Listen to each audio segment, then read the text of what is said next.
Hello guys, if you purchase a new Modicon M251 PLC and try to download a project using SoMachine software, you may see this error. Selected target system is different from the connected device. To fix this, you need to update the PLC firmware. First, prepare an SD card and copy the firmware file to its root directory. Then turn off the PLC, insert the SD card and restore power.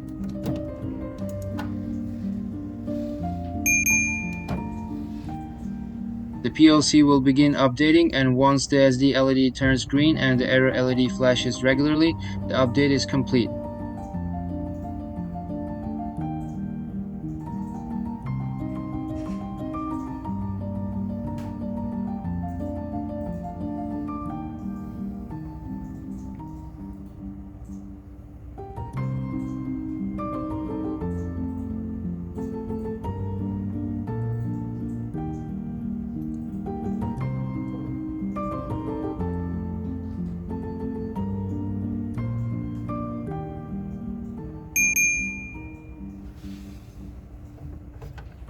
Finally, remove the SD card, connect the PLC to your PC, and proceed with downloading the program.